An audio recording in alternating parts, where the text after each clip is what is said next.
What is up, everyone? It's Ruby here, bringing you guys another video from the RMTV. I am your host, Rubidium Moon, and today we are going to be reacting to the Dark Knight official trailer.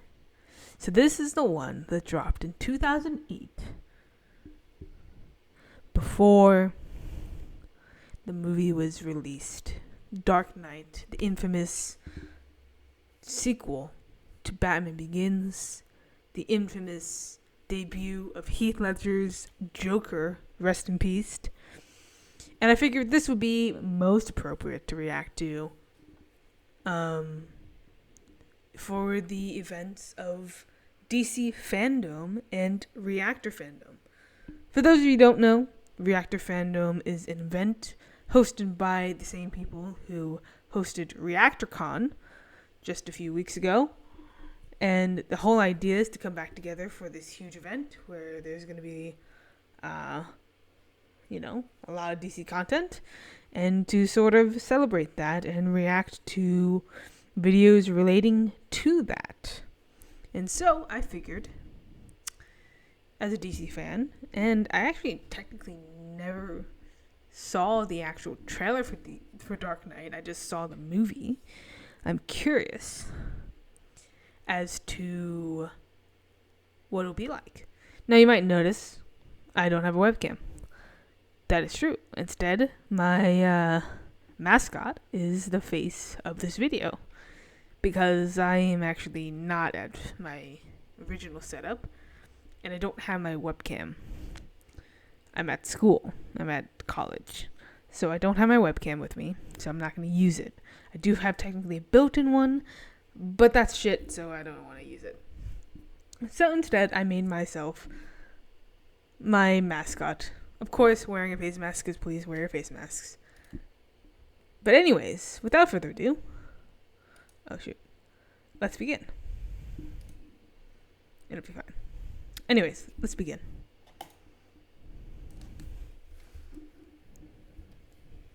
The Dark Knight 2008. Yeah, man. Oof. This is the first trailer that dropped. Where do we begin? A year ago, these cops and lawyers wouldn't dare cross any of you. I mean, what happened? Oh my god. So what are you proposing? It's simple. Kill the Batman.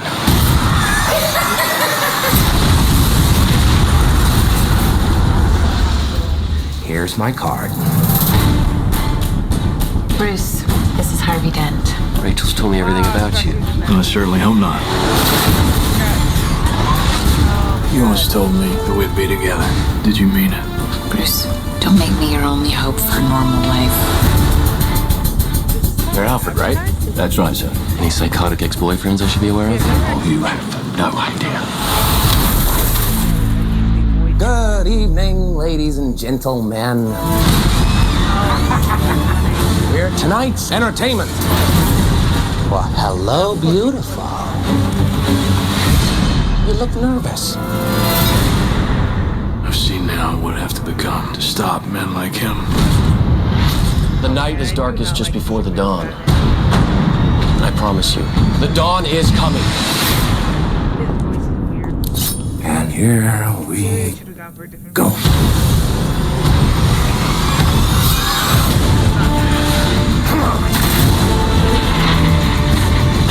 This city deserves a better class of criminal.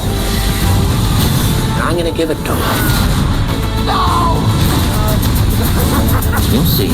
I'll show you. You either die a hero, or you live long enough to see yourself become the villain.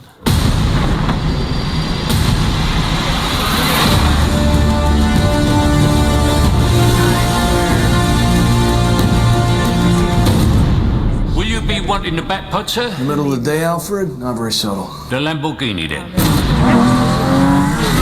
Much more subtle. I didn't rewatch I should rewatch Dark Knight. Just like the whole trilogy in general. I should rewatch it because it's phenomenal. It really is good.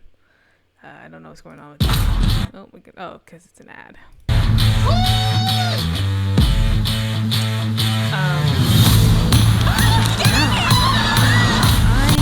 It's happening. That was what I was waiting for, baby. I only saw the movie. It's so surreal seeing it again, or seeing the movie, how they advertised it. It's not exactly what I was expecting. It'll be interesting to see how the new Batman movie is going to be advertised, because we still haven't actually seen a trailer. We have seen logos. We've seen a few set photos, but nothing official. Technically, the only official thing that we saw was the reveal of the suit, which has mixed results, mixed feelings. Honestly, I think that it's good. I think it's good. It looks really nice. I did not mean to do that.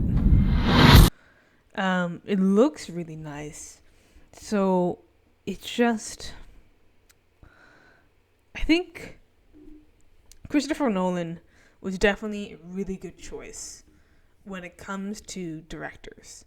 Because we're talking about Batman here, okay? We're not just talking about any hero. We're talking about the Dark Knight. And I feel like with Christopher Nolan's resume, he's very known for doing those like dark noir type films. And so I think that Christopher Nolan was honestly perfect to make a Batman trilogy. You know, I understand why he decided to move on to other things. I mean, directors, artists, just in general, they don't normally like to stick with one thing. They like to explore their options, see what they can do. So I don't blame Christopher Nolan for moving on. I don't. Because honestly, it's what makes the most sense.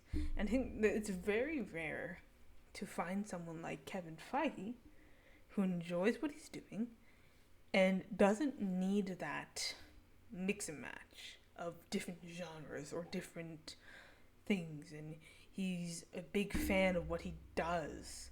You know, that's very rare to actually be a fan of what you do, because a lot of times you just kind of go with it because, like, that's when you get an offer, and that's what you do. And then you wish to further your career, and you're not sure if you should stick with a particular franchise and make that your thing, or, you know, if you stick too long, you might get stuck doing that same thing over and over again. I think that's why some actors get quote-unquote typecast. It's not necessarily because they played a hero and now they can't get casted anymore.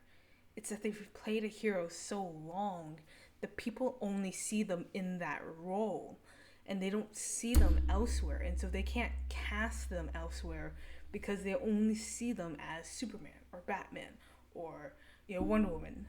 Now, I don't think there's a genuine actual issue if the actress puts up a good and fair audition. You know, sometimes reputation is definitely a factor. I mean, if you star in a movie that sucked, or was not popularly perceived either by Hollywood or just by the audiences in general, it will definitely impact who sees you, who wants you. You know, they don't really want failures. I mean, it's a very tough business. They don't want to risk tanking the box office. You know, there's so many factors that you have to consider. And so there are some actors that get stuck not being cast elsewhere. Honestly, I haven't really heard much of Christian Bale ever since he stopped being Batman. And it's not because he hasn't had any roles. It's because he hasn't had any roles of interest to me. You know, there's some actors who play characters that can easily move on from what they do.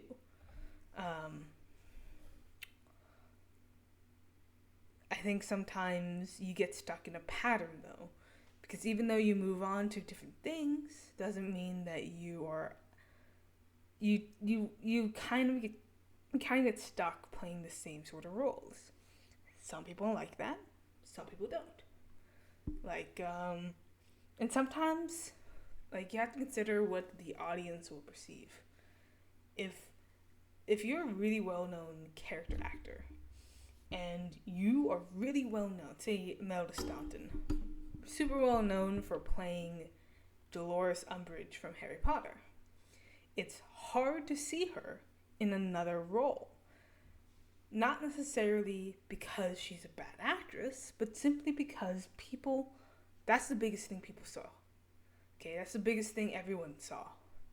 It might not be her first, it might not be her last, but it's the one that's stuck in everyone's memory because everyone went to see Harry Potter, or at least a majority of them.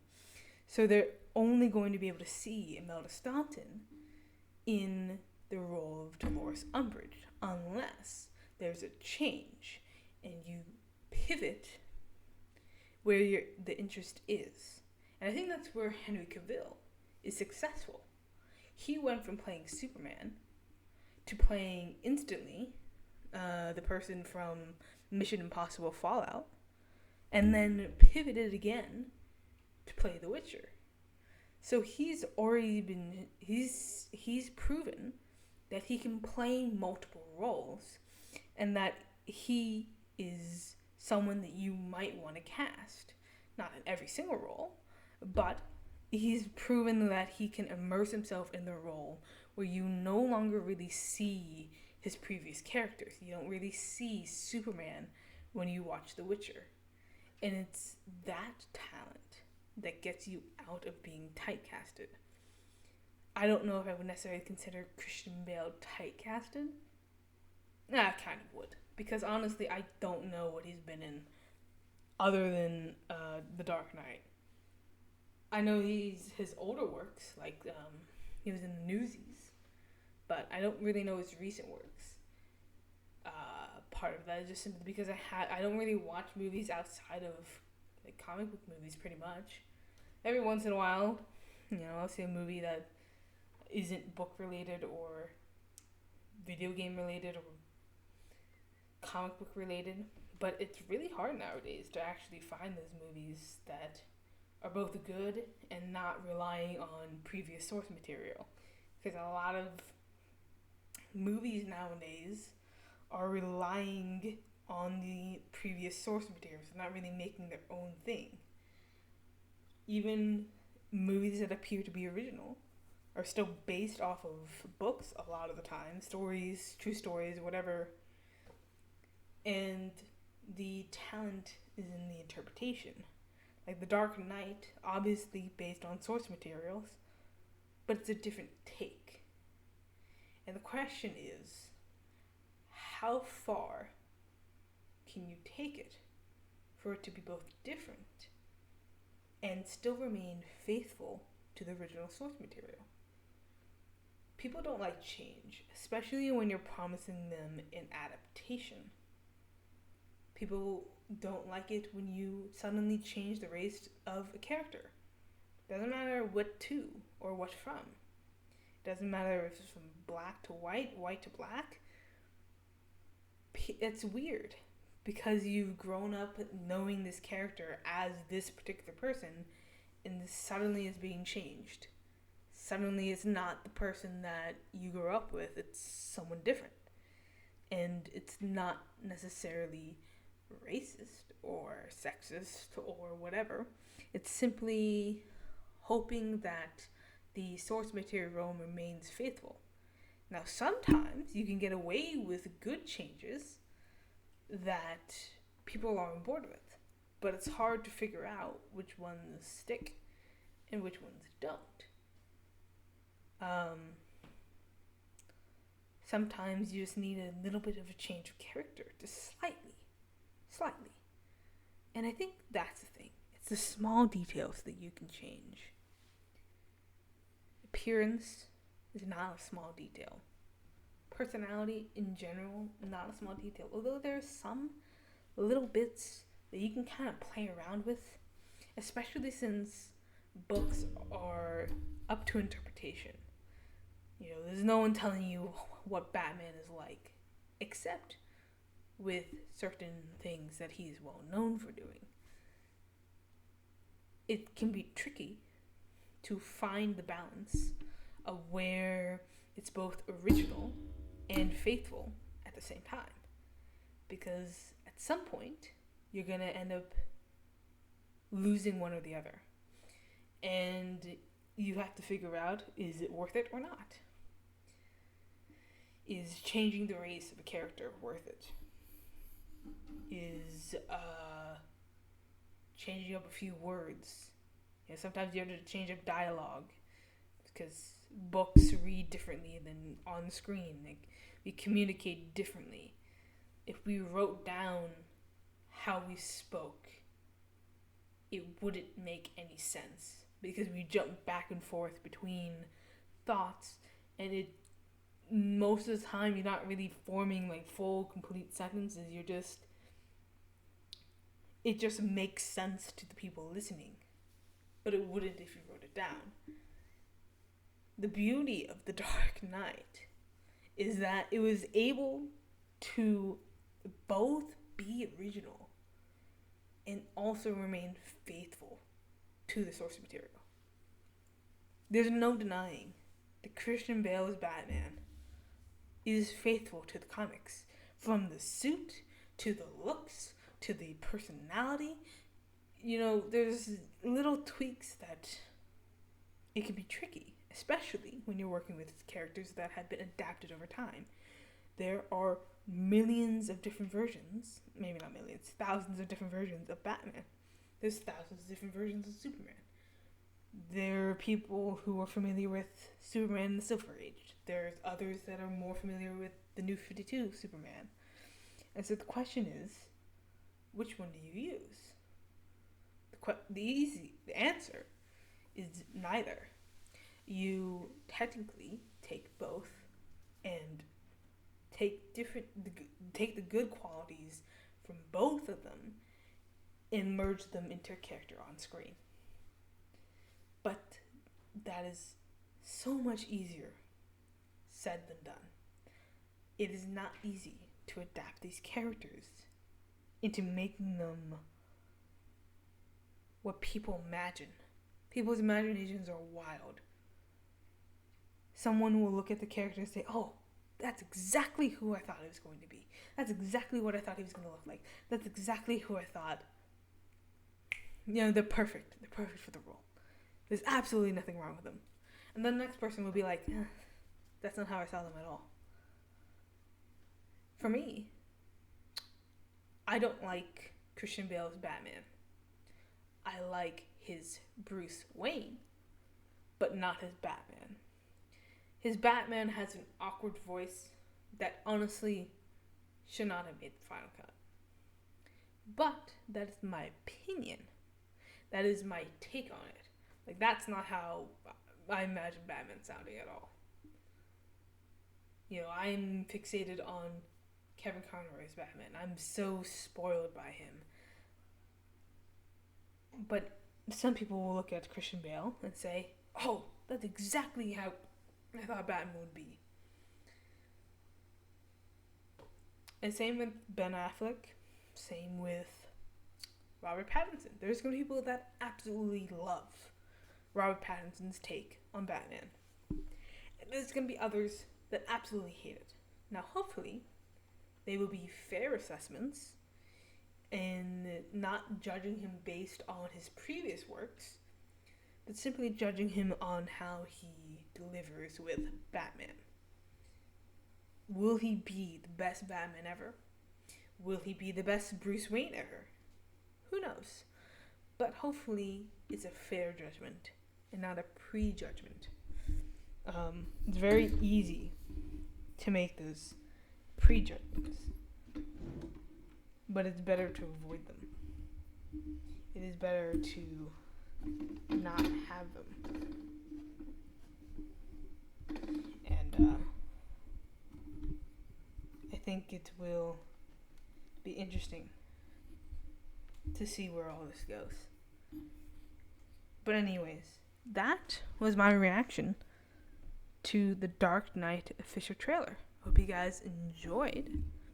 I know you guys can't see my face, unfortunately, but hopefully this will be still entertaining. And I hope you guys really enjoyed this. And I'll catch you guys next time. Peace out, guys. It's been a blast. And happy Reactor Fandom. Happy DC Fandom. Go check out all the other creators that are under the hashtags DC Fandom and Reactor Fandom. Go check out their works, videos, whatever. And I'll catch you guys next time. Peace out, guys. It's been a blast.